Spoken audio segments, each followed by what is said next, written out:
Hola, buenas tardes, soy la doctora Anabel Saldaña.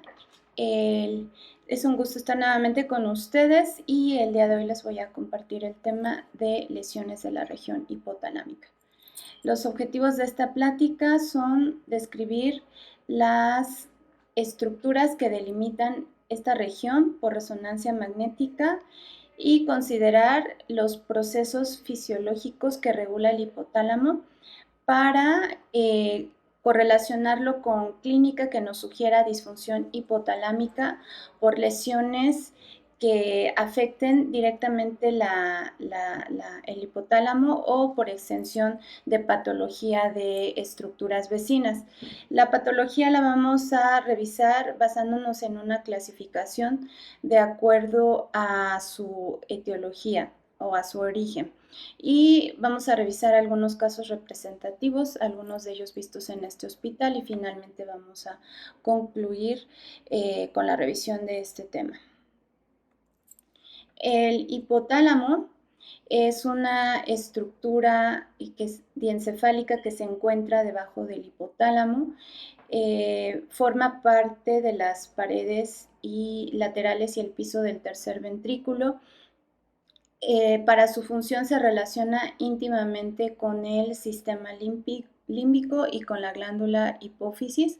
Es una estructura compleja que regula múltiples funciones importantes en el organismo y estos núcleos no los vamos a visualizar por resonancia magnética, lo que sí vamos a ver son las estructuras anatómicas que la delimitan.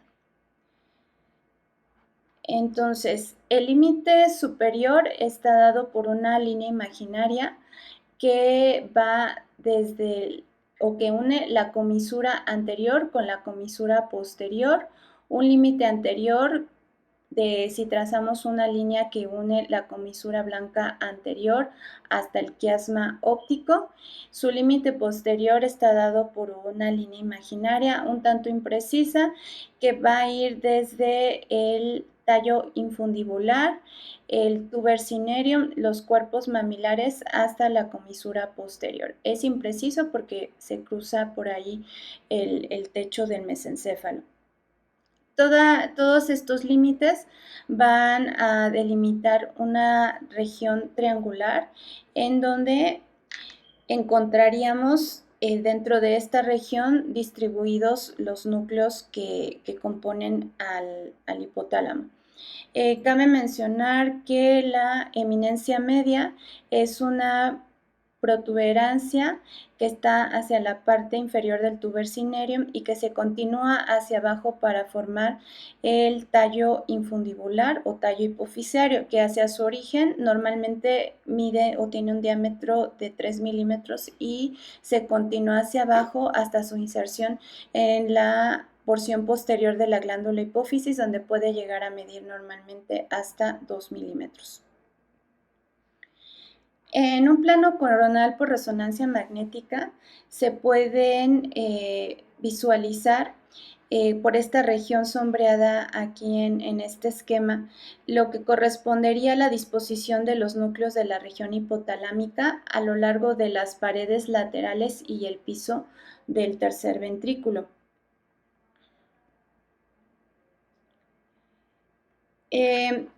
Para su estudio, el hipotálamo en un plano coronal lo vamos a dividir en una porción medial y una lateral. En la porción medial es donde se van a encontrar la mayoría de los núcleos que están aquí representados por círculos. En la parte medial podemos observar el núcleo arcuato, el dorsomedial, el ventromedial, el paraventricular, supraquiasmático, supraóptico, el medial preóptico y en la parte lateral podemos encontrar el lateral preóptico, el lateral y el posterior. En este esquema, donde se visualizan la disposición de los núcleos en un plano sagital, en el plano sagital para su estudio la región hipotalámica se divide en tres regiones, una anterior, una media y una posterior. La región anterior o también llamada supraóptica, en esta se disponen el núcleo supraóptico, el núcleo anterior paraventricular, y el área preóptica. En la porción media o tuberal se disponen los núcleos arcuato, el ventromedial y el dorsomedial, y en la región posterior se encuentra el núcleo posterior y los núcleos de los cuerpos mamilares. Entonces, estos núcleos anteriormente descritos cumplen una serie de funciones importantes para la regulación tanto del sistema endocrino como del sistema nervioso autónomo. El sistema nervioso autónomo parasimpático va a estar regulado por esta serie de núcleos que se distribuyen en la región anterior, mientras que el parasimpático va a estar regulado por los núcleos que se disponen en la región posterior. La parte medial de los núcleos que se disponen en la región tuberal, también llamada así, van a regular el sistema endocrino principalmente. Entonces, en general, el hipotálamo va a regular funciones muy importantes del organismo, principalmente relacionadas con la supervivencia, como son el control de la sed, del hambre y de la reproducción.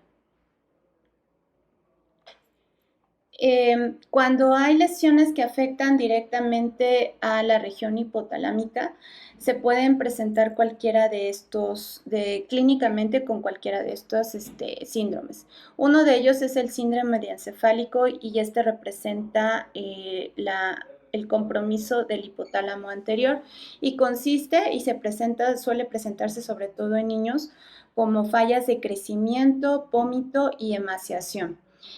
Cuando está afectado el tuber cinerio, clínicamente se presenta como con una hipersecreción de las hormonas gonadotrópicas y por lo tanto con pubertad precoz. Las crisis características por afectación directa de la región hipotalámica son las crisis de risa, llamadas también crisis gelásticas. Y bueno, también podemos tener clínica por patología que se extienda a esta región y esta incluye deficiencia hormonal pituitaria, hidrocefalia, que muchas veces se acompaña también de cefalea, y alteraciones visuales. Basándonos en su clasificación de acuerdo en dónde se originan las lesiones o su etiología, la podemos dividir para su estudio en anomalías del desarrollo, en patología inflamatoria granulomatosa, tumores vasculares, neoplasias primarias o secundarias y lesiones derivadas de estructuras circundantes. Entonces aquí tenemos que las neoplasias se agrupan en primarias, las que se originan directamente en esta región, secundarias por afectación sistémica y las que se extienden de patología de estructuras circundantes e involucran la región hipotalámica. Tenemos este primer caso, es una femenino de 23 años que presenta alteraciones visuales. En su estudio de resonancia magnética de la región celar se observa una lesión fusiforme que compromete principalmente el margen izquierdo del quiasma óptico y que se extiende hacia parte del nervio óptico del mismo lado. Tiene también un ligero compromiso del tallo infundibular. Es de comportamiento en T1 de intensidad de señal intermedia, moderadamente hiperintenso en el T2 y en el FLAIR y no muestra restricción a la difusión. Con el contraste prácticamente no presenta reforzamiento. Este tiene características de un glioma hipotalámico optoquiasmático. Esta neoplasia ocurre de forma más frecuente en la edad pediátrica, pero también puede afectar a pacientes jóvenes en un contexto de neurofibromatosis tipo 1 principalmente. Son benignos, tienen buen pronóstico, histopatológicamente se presentan como un astrocitoma pilocítico, tienen un componente, cuando son muy grandes pueden tener un componente quístico, en este caso únicamente es componente sólido. Su clínica, como en este paciente, se puede presentar con alteraciones visuales y pues por resonancia magnética se ve el comportamiento característico de la lesión, solamente que el reforzamiento prácticamente no se ve. De acuerdo a la clasificación de Dodge, por el involucro de la región hipotalámica se consideraría en una etapa 3.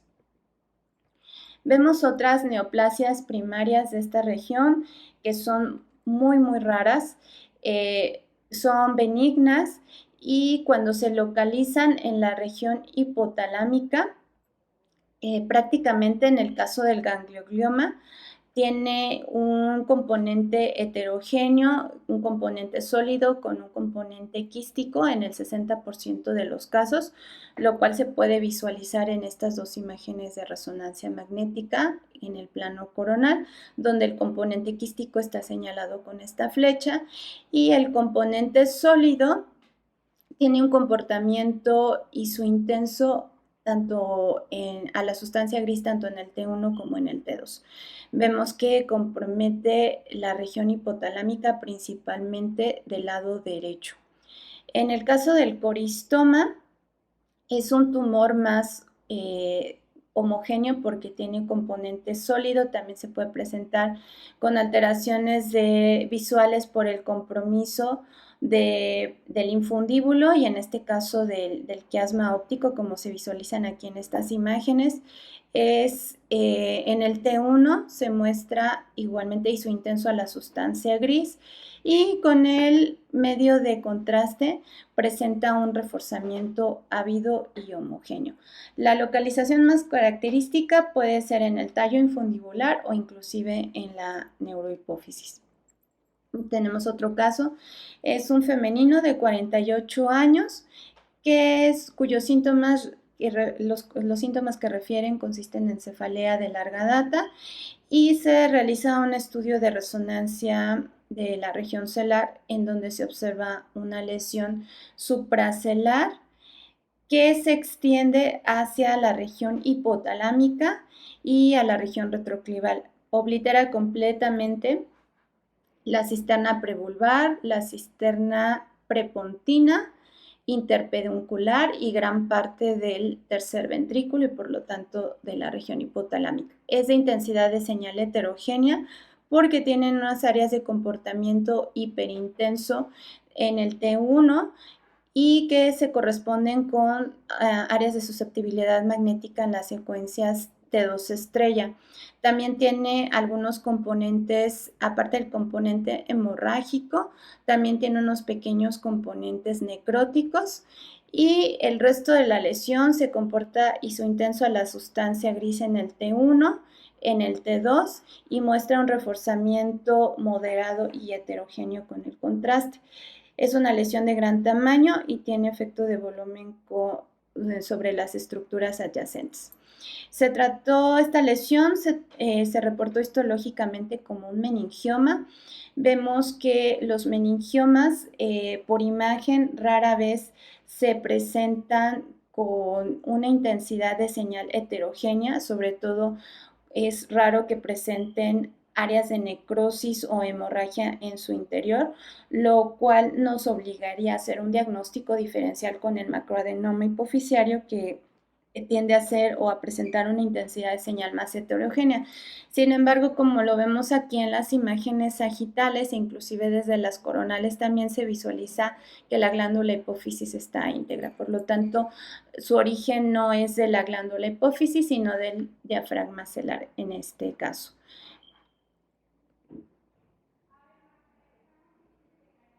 Otras neoplasias que pueden afectar esta región y que también son benignas son el pituicitoma, que es muy raro, tiene origen en los pituicitos y cuando se localiza, su localización es en la región supracelular y tiende a extenderse hacia el infundíbulo. Y su intensa es a la sustancia gris en el T1, puede ser en el T2 heterogénea y tener intensidad de señal variable y refuerza con el contraste. Entonces aquí vemos en estas imágenes de resonancia magnética en plano sagital cómo la lesión involucra parte del tallo infundibular y principalmente el tuber cinereum. Hizo intensa a la sustancia gris en el T1 y con el medio de contraste muestra un reforzamiento ávido y homogéneo. En el caso del macroadenoma es un tumor que deriva de la glándula hipófisis y que por su tamaño se considera un tumor grande que principalmente tiende a extenderse hacia la región supracelular y al extenderse a la región supracelular comúnmente involucra también la región hipotalámica. Presenta una intensidad característicamente, una intensidad de señal heterogénea porque tiende a tener un componente quístico o hemorrágico. Aquí vemos que no se delimita la glándula hipófisis, por lo tanto depende de esta. Se extiende principalmente supracelular y a la región hipotalámica y una pequeña extensión infracelular con un pequeño compromiso aquí del clivus y del seno esfenoidal, el cual oblitera. En el T1 tiene una intensidad de señal heterogénea, pero predominantemente es de intensidad de señal intermedia y con el medio de contraste presenta un reforzamiento moderado y heterogéneo.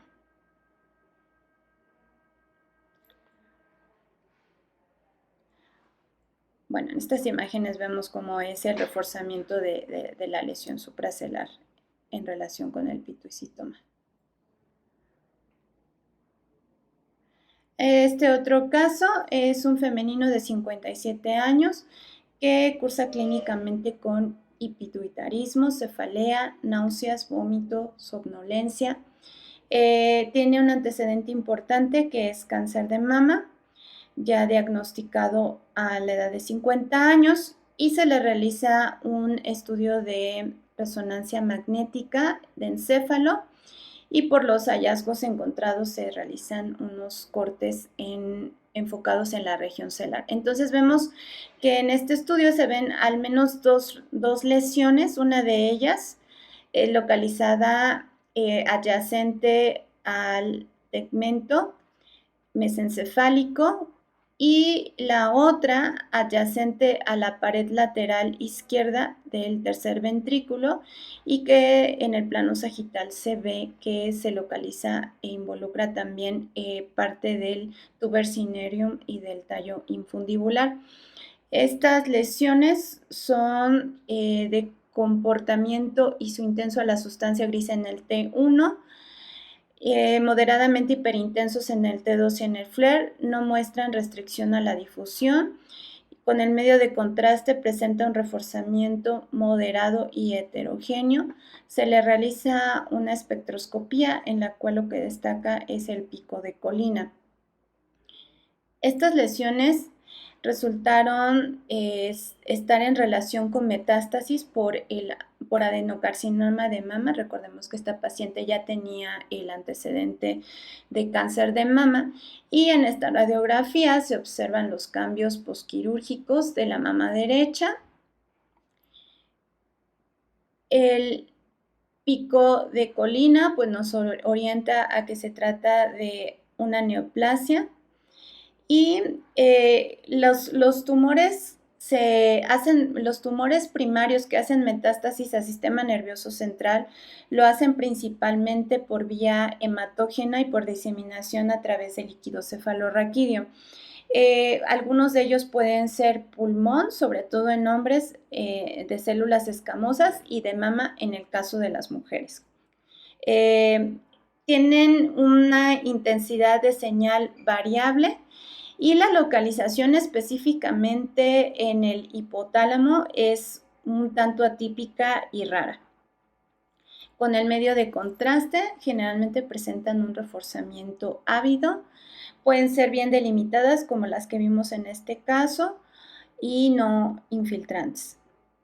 En las anomalías del desarrollo tenemos, la mayoría son lesiones quísticas, pero también podemos tener amartoma, hipófisis ectópica, craneofaringioma, germinoma y lipoma, que es un poco más raro.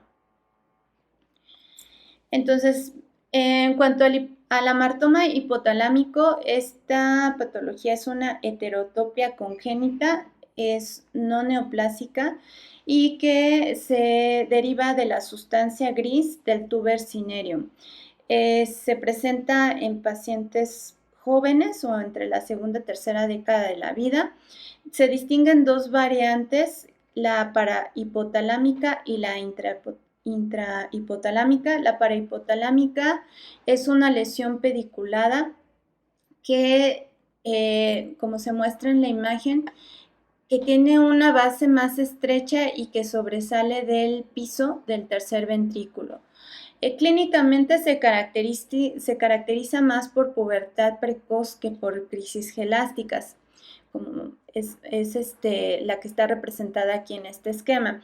Y la otra, que es la intrahipotalámica, es una lesión de mayor tamaño, de una base más amplia, sésil, de morfología sésil, y que clínicamente se presenta más como crisis gelásticas más que pubertad precoz. Esas serían sus diferencias. Y ambas se presentan por imagen y son intensas a la sustancia gris en todas las ponderaciones y característicamente no refuerzan ni calcifican.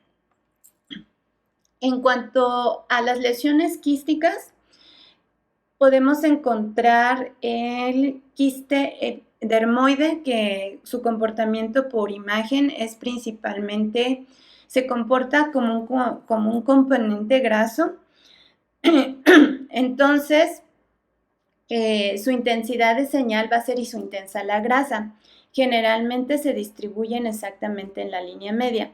En cuanto al quiste epidermoide y aracnoideo, por comportamiento por imagen son isointensas al líquido cefalorraquídeo. La diferencia aquí es que el quiste epidermoide muestra restricción en las secuencias de difusión en el mapa de ADC, y sobre todo que el quiste epidermoide no tiene, esta localización supracelular es sumamente infrecuente. Generalmente es infratentorial y en el ángulo punto cerebeloso. Tenemos otras lesiones quísticas, como el quiste de la hendidura de Rathke. Generalmente tiene un componente intracelular entre el lóbulo anterior y posterior de la hipófisis y se extiende hacia la región supracelular. Su intensidad de señal va a depender del componente de la lesión, de qué componente tenga, por eso su intensidad va a ser variable. Lo más común es que sea como en estas imágenes en las que se ve hiperintenso desde el T1, tiende a tener áreas de nodulares en su interior, algunas áreas nodulares hipointensas. Como vemos, esta lesión pues involucra tanto la región intracelular como supracelular, con cierto efecto de volumen y desplazamiento cefálico, así como compresión del quiasma óptico. El quiste coloide, en esta localización, en la cisterna supracelular, es muy infrecuente, sobre todo con afectación principal por extensión al hipotálamo. Lo más frecuente es que se encuentre en el techo del tercer ventrículo, hacia donde a nivel de los agujeros de Monro. En este caso, en esta imagen vemos cómo ocupa la región supracelular y se extiende una parte a la región yuxtacelular, condicionando un desplazamiento del quiasma óptico cefálicamente. La intensidad de señal del quiste coloide también es variable, depende de su contenido, pero característicamente no muestran reforzamiento ni calcificación. Aquí vemos que se ve hiperintenso desde el T1. Acá tenemos otro ejemplo de quiste de la hendidura de Radke, en donde hay una mayor componente supracelar y un pequeño componente intracelar que aquí se muestra característicamente cómo se encuentra entre la adeno y la neurohipófisis. Y vemos cómo desde el T1 se ve con una moderada hiperintensidad, la cual persiste como hiperintensidad en el T2 y que prácticamente no tiene modificación con el medio de contraste. Eso es la misma lesión anteriormente que vimos en el plano sagital, pero vista en el plano coronal adyacente al tallo infundibular. Tenemos otro caso, es un masculino de 55 años, presenta crisis convulsivas y alteraciones visuales del lado izquierdo. Vemos cómo es una lesión extraxial, supracelar del lado izquierdo, que involucra prácticamente todo lo que correspondería a la topografía hipotalámica, desplazando la pared lateral del tercer ventrículo y el parénquima cerebral adyacente. Tiene una intensidad de señal heterogénea, pero es predominantemente hiperintenso en el T1, ligeramente o moderadamente hiperintenso en el T2, hiperintenso en el FLAIR, no muestra restricción a la difusión, y vean cómo en las secuencias con saturación grasa, que tenemos aquí un T1 simple y un T1 contrastado, abate señal y prácticamente no modifica con el medio de contraste. Este se trata de un quiste epidermoide, ya lo comentamos anteriormente, que tiene principalmente un componente graso por los folículos pilosos que puede contener, aparte de los elementos ectodérmicos. Ocurre en pacientes entre la segunda y tercera década de la vida, ocurre más en masculinos, y su situación puede ser característicamente en línea media o cerca de la línea media, como en el caso que vimos. Clínicamente se presenta o puede presentarse con crisis convulsivas, como el caso del paciente, y se puede complicar cuando esta lesión se rompe y hace diseminación a otras estructuras como meningitis, condicionando meningitis química, vasoespasmo, infarto o inclusive muerte. Se puede complicar esta lesión, aunque es una lesión benigna. Por imagen veíamos que pues por su componente graso, en el caso de la tomografía se vería con densidad grasa, y igualmente en la resonancia magnética pues tiene una intensidad de señal isointensa a la grasa, y característicamente va a suprimir en las secuencias con saturación grasa. Este otro caso es un masculino de 72 años con historial de cefalea y visión borrosa. Vemos en su estudio de resonancia magnética, una lesión en la región supracelar y que se extiende a la región hipotalámica. Ocupa gran parte, si no es que la totalidad del tercer ventrículo. Condiciona cierto efecto de volumen sobre el mesencéfalo y ocupa la cisterna interpeduncular. Es de intensidad de señal heterogénea, predominantemente de intensidad de señal intermedia en el T1, predominantemente hiperintenso en el T2, moderadamente hiperintenso en el FLAIR. Muestra unas pequeñas áreas de susceptibilidad magnética en el eco de gradiente, y con el medio de contrastes presenta un reforzamiento moderado y heterogéneo. Este caso representa un craniofaringioma. En el caso de los adultos, la variante histológica predominante es la papilar. Es una lesión heterogénea porque tiene un componente tanto sólido como quístico. En el caso de los adultos predomina el componente sólido más que el quístico, y las calcificaciones sí pueden estar presentes, pero son más infrecuentes.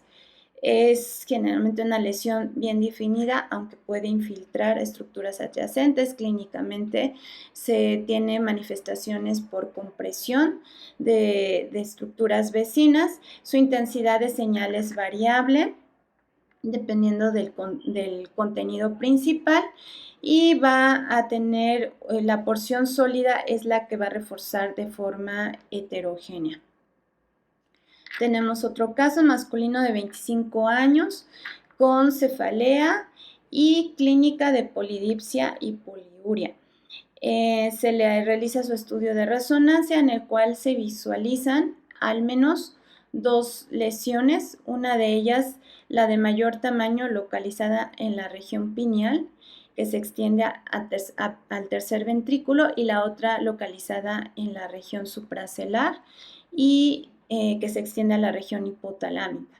Estas lesiones tienen intensidad de señal heterogénea, tienen algunas áreas de necrosis en su interior que se ven hiperintensas aquí en esta secuencia T2.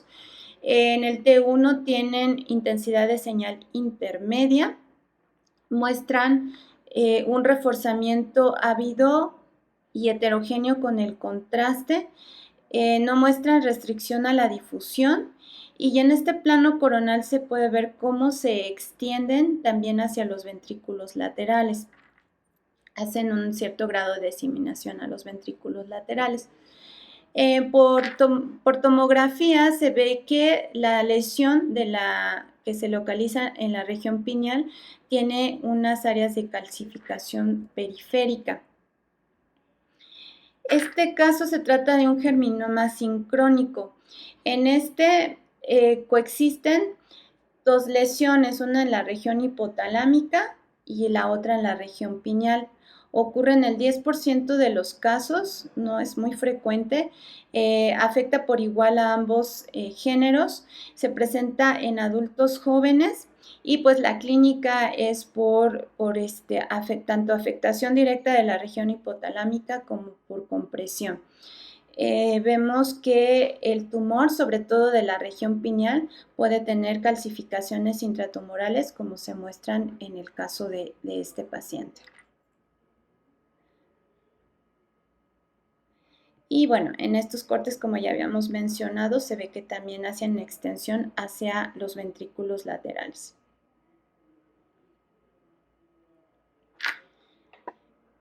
Vemos que la lesión que involucra la región hipotalámica característicamente se localiza hacia la porción superior del infundíbulo, como es en este otro caso que se representa con las puntas de flecha. Otras neoplasias con componente graso que pueden ocurrir en esta región y que son extremadamente infrecuentes son el osteolipoma y el angiolipoma. El osteolipoma, pues como su nombre lo dice, tiene un componente graso y un componente de calcificación. El componente graso se va a distribuir característicamente en la región central, y el componente que corresponde a calcio en la parte periférica, como se ve en este T2. Generalmente, si se presentan, afectan más el tuber cinereum, y bueno, van a ser de la intensidad de señal predominantemente grasa. En el caso del angiolipoma, al tener un componente graso se puede ver hiperintenso, como en este caso, la mayor parte de la lesión se ve hiperintenso en el T1, y en las secuencias de saturación grasa pueden pues, abatir la señal. Prácticamente van a tener un reforzamiento progresivo. Esta es la secuencia simple, esta es la contrastada. Van a ir teniendo un reforzamiento progresivo con el medio de contraste, sobre todo lo vamos a ver si le realizamos secuencias dinámicas, hasta llegar a tener un reforzamiento moderado y homogéneo. En cuanto a las anomalías inflamatorias granulomatosas, tenemos a la osteocitosis de células de Langerhans, que es un proceso inflamatorio, no es neoplásico, pero que llega a tener una inflamación de células dendríticas y que puede tener predilección por el eje hipotálamo hipofisario. Por imagen se va a ver como engrosamiento del tallo infundibular más de 3 milímetros, o inclusive puede verse en un caso contrario como un estrechamiento del mismo. Hay un realce anormal de la región hipotalámica y pérdida de la hiperintensidad normal de la neurohipófisis en el T1 y se puede asociar a aracnoidocele. Tenemos aquí un caso en paciente de 39 años que presenta un cuadro de polidipsia y poliuria, así como alteraciones hormonales.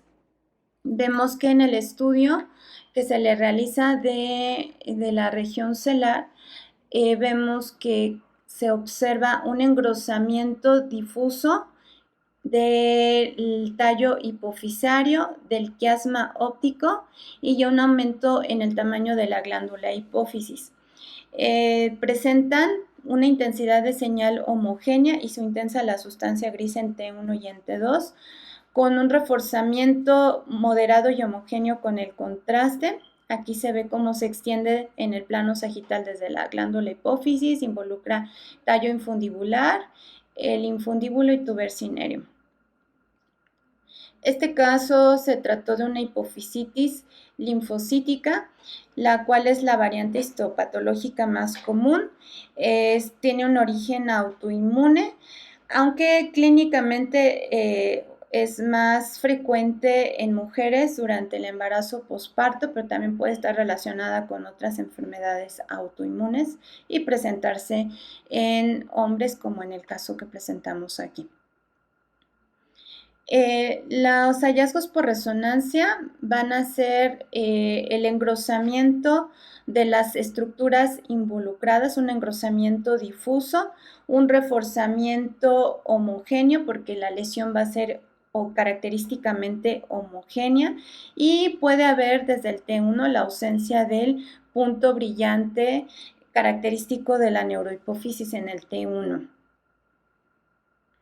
Entonces, porque se trata de un proceso inflamatorio de la glándula hipófisis, nos vemos obligados a hacer un diagnóstico diferencial con el macroadenoma de la glándula hipófisis. Los puntos que podemos tomar a favor de la hipofisitis es que va a haber un agrandamiento de la glándula, pero va a ser simétrico, va a tener una extensión supracelular también simétrica, con compresión y desplazamiento del quiasma. El tallo va a estar engrosado, pero no va a estar desviado, como lo podríamos encontrar en el caso de un macroadenoma.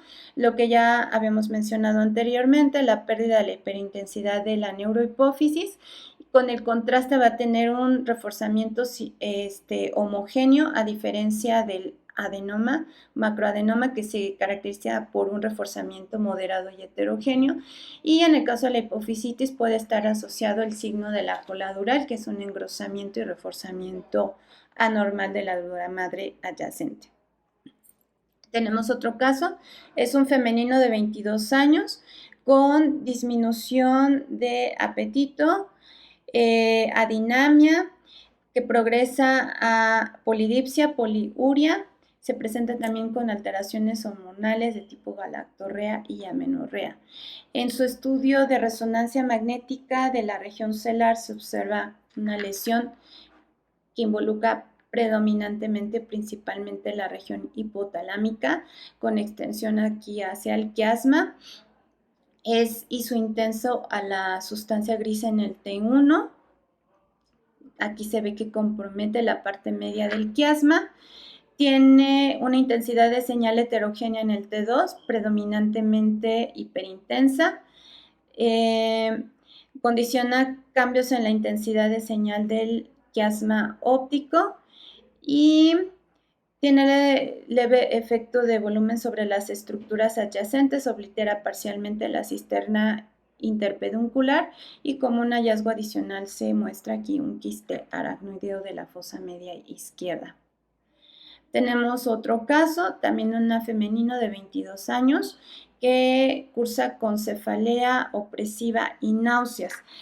Es un poco parecido al caso anterior porque involucra prácticamente toda la región hipotalámica. Aquí en este plano sagital se ve que compromete quiasma y el tubercineo en parte de los cuerpos mamilares y está dentro de la topografía de la región hipotalámica. Es también de intensidad de señal intermedia en el T1, predominantemente hiperintensa en el T2, con unas áreas hipointensas en su interior, y con el medio contraste presenta un reforzamiento ávido y homogéneo. No muestra restricción a la difusión y no muestra ausencia de señal en las secuencias de susceptibilidad magnética. Estos dos casos anteriores se trataron de casos de neurosarcoidosis. La sarcoidosis es un trastorno multisistémico granulomatoso no infeccioso que aparece en adultos jóvenes. Primordialmente afecta los órganos como pulmones, piel y ganglios linfáticos, es lo más frecuente, pero en sistema nervioso central característicamente infiltra las leptomeninges, pero también puede afectar la glándula hipófisis y el hipotálamo en un 10% de los casos. Cuando se presenta afectando directamente la región hipotalámica, pues se presenta clínicamente con poliuria, polidipsia y datos de alteraciones hormonales. En el caso de resonancia magnética se va a presentar dependiendo de la estructura anatómica afectada. Si afecta la dura madre, puede haber lesiones en placas, si afecta las leptomeninges, un reforzamiento leptomeningio, y si involucra parte de las estructuras que delimitan el hipotálamo, puede haber engrosamiento del infundíbulo, del quiasma óptico, o lesiones que involucren la región hipotalámica y que se vean característicamente isointensas en el T1, con tendencia a la hipointensidad en el T2 y realce ávido, como en el caso de este paciente que vemos que tiene a ser isointenso, en el T2 con unas áreas hipointensas en su interior y que tiene un reforzamiento ávido con el contraste. O puede ser en forma de varias lesiones que coalescen en el tercer ventrículo y en el quiasma óptico, que es un poco las características que se ven en el caso de este paciente.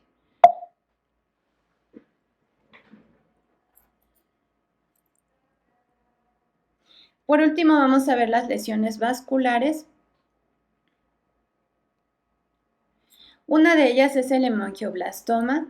El hemangioblastoma, su localización en la región supracelular es muy rara. Lo más frecuente es que afecte cerebelo, médula espinal y tallo encefálico. Cuando afecta el eje hipotalámico hipofisiario, pues es muy raro, pero prácticamente su comportamiento por imagen va a ser el mismo. Es decir, un componente quístico con un componente sólido que representa un nódulo mural. Y el componente sólido es el que va a mostrar realce con el medio de contraste. Como se observan aquí en las imágenes, este caso se trata de una lesión tumoral en la región hipotalámica por un hemangioblastoma, donde predomina más el componente sólido y en la secuencia con medio de contraste se hace evidente su nódulo mural, o sea, su componente sólido que refuerza con el contraste. Aquí tenemos un caso en paciente de 37 años que se presentó clínicamente, inició con síntomas consistentes en alucinaciones y alteraciones de la marcha. Se le realiza una resonancia de encéfalo donde se destaca una lesión de gran tamaño que compromete principalmente la región hipotalámica. Condiciona desplazamiento y compresión de las estructuras adyacentes. Su intensidad de señal es heterogénea, pero su componente central predomina hiperintenso en todas las secuencias y se acompaña con un halo periférico hipointenso que se ve con ausencia de señal en la secuencia de 2 estrella. Prácticamente no modifica con el medio de contraste. Y este caso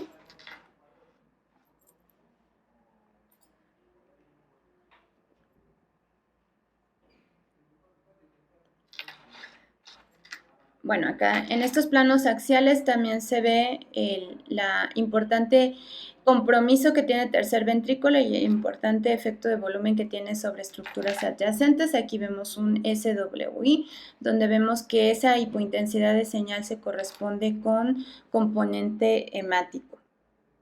Bueno, este caso es representativo de un angioma cavernoso, que también se conoce con otros nombres como hemangioma cavernoso o cavernoma. Esta es una malformación vascular que es la tercera en frecuencia después de la anomalía venosa del desarrollo y de la telangiectasia capilar. En la región hipotalámica es sumamente raro. Como en este caso, y que se presentó en la región hipotalámica. La intensidad de señal depende del estadio de sangrado. Es una lesión malformativa vascular que consiste en vasos inmaduros que tienden a sangrar. Entonces, dependiendo del grado del estadio de sangrado, va a ser el tipo de lesión que se va a encontrar de acuerdo a una clasificación, que es la clasificación de Zambrowski. La más frecuente y la más característica es la tipo 2. La tipo 2 consiste en una lesión de bordes lobulados y definidos que tiene un centro con componente hemático en diferentes estadios de evolución y un halo hipointenso periférico, y que por su morfología simula a una palomita de maíz. Entonces, esta lesión, por sus características, pues se clasificaría dentro de un Zambrowski tipo 2. Por último, el aneurisma de la arteria basilar. Los aneurismas dependientes de la circulación posterior son más frecuentes en niños que en adultos.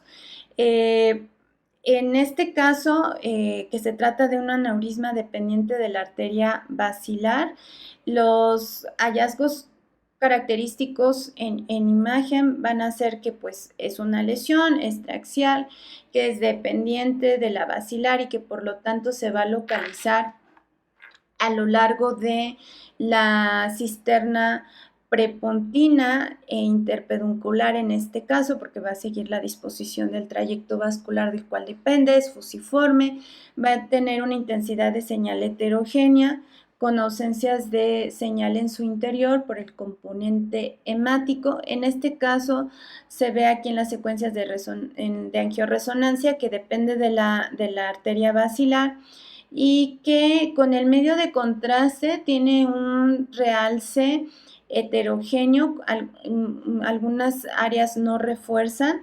Entonces todos estos hallazgos nos hacen pensar en que se trata de una lesión aneurismática no dependiente de la arteria basilar, sin datos de ruptura y con datos de trombosis parcial por la pacificación parcial que tiene con el contraste. El estándar de oro para hacer el diagnóstico de esta lesión vascular pues es la angiografía, pero pues se puede estudiar también con los otros métodos de imagen de forma complementaria. Ya como conclusiones tenemos que pues el hipotálamo es susceptible de una amplia variedad de procesos patológicos y la importancia que tiene la resonancia magnética para hacer su diagnóstico, para detectar las lesiones y sobre todo para determinar el origen de la lesión y para lo cual nos es muy útil para hacer un diagnóstico diferencial, ya que es muy, muy amplio. Bueno, gracias por su atención.